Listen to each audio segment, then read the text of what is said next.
சென்னை வியாசார்பாடியில் உள்ள முல்லை நகர் பேருந்து நிலையத்திற்கு நேரெதிரே அமைந்திருக்கிறது இந்த நகர்ப்புற வாழ்விட மேம்பாட்டு வாரிய குடியிருப்பு. 13 தளங்களை கொண்ட இந்த அடுக்குமாடி குடியிருப்பில் மொத்தமாக 468 வீடுகள் அமைந்துள்ளன. 2018ஆம் ஆண்டு அதிமுக ஆட்சியில் அடிக்கல் நாட்டப்பட்டு அதன்பின் ஆட்சிக்கு வந்த திமுகவால் 4 ஆண்டுகள் கழித்து திறக்கப்பட்ட இந்த குடியிருப்பில் எந்தவித அடிப்படை வசதிகளும் இல்லை என்ற புகார் எழுந்திருக்கிறது. இது போல் 6 லிஃப்ட்டும் வேலையே செய்ய மாட்டேது. நாங்கள் இந்த வெயிட்டை வச்சுக்கணும், நாங்கள் உடம்பை வச்சு நாங்கள் 11ஆவது மாடி எப்படி ஏறுது?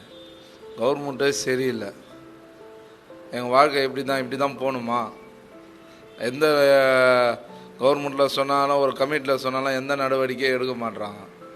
அப்போ ஜனங்க என்ன பண்ணுது? ஃபுல்லாக வண்டியை விட்டால் வண்டியை சீட்டை கீச்சிட்றானுங்க, ஆட்டோ பேட்டை திருடுறானுங்க, எல்லாம் டம் அடிக்கிறவனுங்க, எல்லாம் கெஞ்சி அடிக்கணுங்க, எல்லாம் கீழே இருக்கிறானுங்க.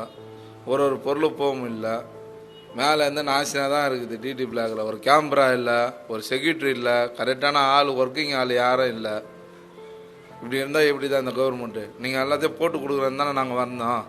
60 கோடியே 60 லட்சம் ரூபாய் மதிப்பீட்டில் கட்டப்பட்ட இந்த குடியிருப்பில் மின் தூக்கிகள் முறையாக வேலை செய்யாத காரணத்தினால் 13வது மாடியில் வசிக்கும் மக்கள் மிகுந்த சிரமத்திற்குள்ளாகி வருகின்றனர்.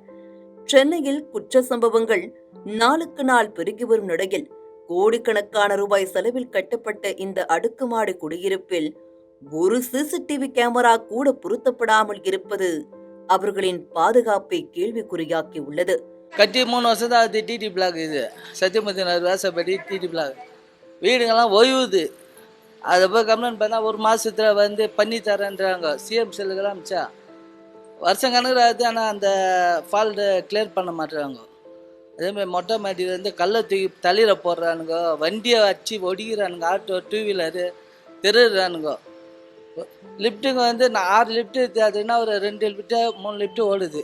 நாங்கள் இருக்கிற ஆஃபீஸர் எல்லாருக்கிட்டையும் கம்ப்ளைண்ட் பண்ணிட்டோங்க சார். கம்ப்ளைண்ட் பண்ணி பொதுமக்கள்லாம் சேர்ந்து ஆர்ப்பாட்டம் பண்ணதுக்கு ரெடி பண்ணோம். ஆனால் பண்ணக்கூடாது, நீங்கள் பண்ணாக்க எங்களுக்கு கவர்மெண்ட்டுக்கு கட்டப்பாரு ஆவன்ட்டு அரசியல்வாதியெல்லாம் அதை பண்ண விடாமல் முடங்குறாங்க எங்களை. போதுமான வாகன நிறுத்துமிடம், தீயணைப்பு உபகரணங்கள், முறையான வடிகால் அமைப்பு, குடிநீர் வசதி என பொதுமக்கள் வசிக்க தேவையான எந்தவித அடிப்படை வசதிகளும் இல்லாமல் அவசரகதியில் கட்டி முடிக்கப்பட்டு திறக்கப்பட்ட இந்த குடியிருப்பு பொதுமக்கள் வாழ தகுதியற்ற குடியிருப்பாக மாறி வருகிறது. சமூக நீதி, சமூக முன்னேற்றம், இது எல்லோருக்குமான அரசு என தங்களை விளம்பரப்படுத்துவதில் செலுத்தும் கவனத்தை பொதுமக்களின் அடிப்படை அத்தியாவசிய தேவைகளுக்கு செலுத்த வேண்டும் என்பதே குடியிருப்பு வாசிகளின் கோரிக்கையாக உள்ளது. தமிழ் ஜனம் செய்திகளுக்காக ஒளிப்பதிவாளர் மதனுடன் செய்தியாளர் பாவேந்தர்.